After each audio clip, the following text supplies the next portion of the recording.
ভাগ্যের কি নির্মম ইতিহাস। সোশ্যাল মিডিয়ায় দেখলাম একটা মেয়ে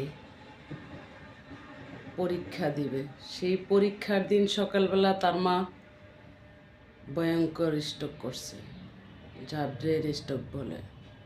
সেই মাকে নিয়ে সে দৌড়ে হসপিটালে গেল, তার পাশে কেউ নেই। মাকে হসপিটালে পৌঁছাইয়া সে পরীক্ষার হলে গেছে। মেয়ের পর কেন দেরি হলো, তাকে আর হলে ঢুকতে দিল না।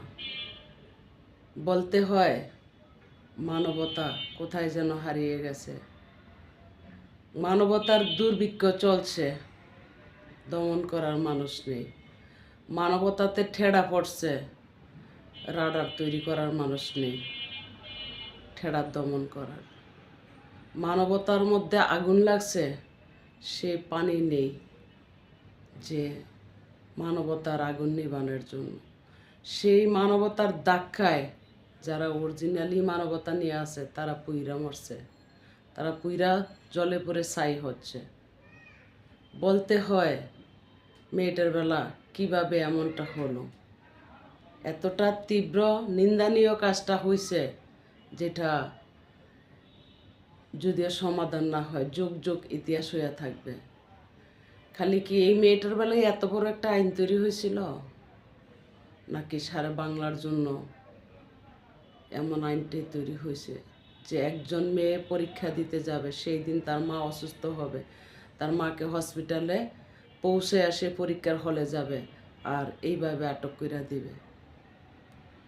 এই আইনের মতো যদিও সব আইন কঠিন হয়, তাহলে মানুষ কেন এত হয়রানি হয় আর এত জল্লা ফুইরা সার্কাল হইতাছে। মানলাম আইন মানতে হবে, তাহলে কি লাশের উপরও দাঁড়িয়ে মানুষ হত্যা করা হবে? এমনটাই তো মনে হলো। কি বলবো কথা, দেখার পরে বলার ভাষা পাই না।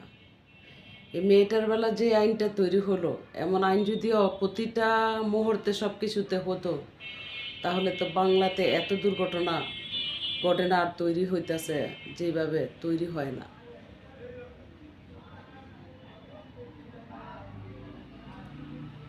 ভাবতে গেলে বহু কিছু। যারা এই কাজটা করছে তাদেরকে মা বাবা নাই, আমার বলতে হয়।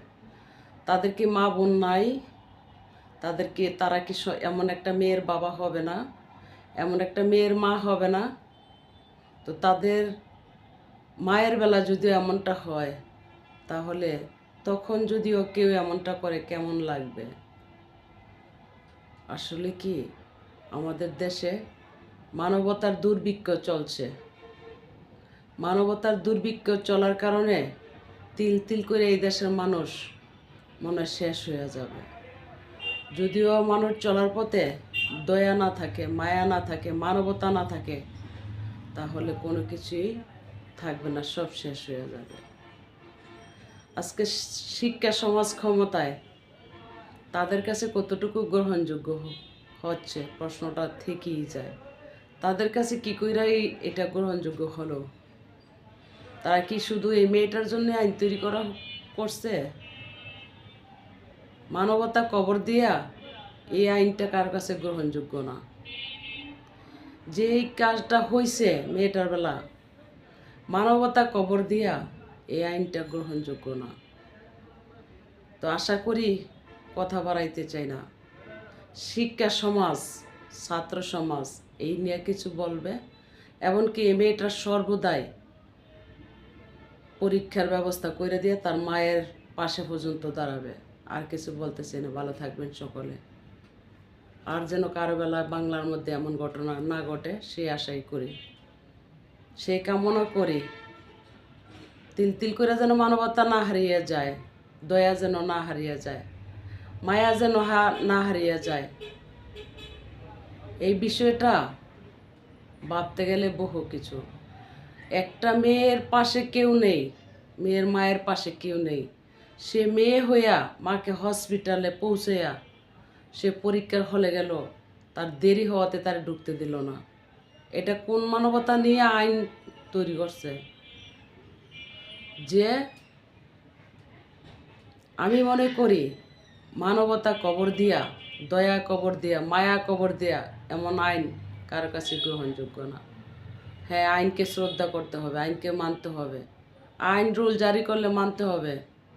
হাজারো বীরের মাঝে এমন কিছু ইতিহাস হইলে তাকে আগে ঢুকানো উচিত মনে করি, শত আইনের মধ্যে দিয়ে হইল।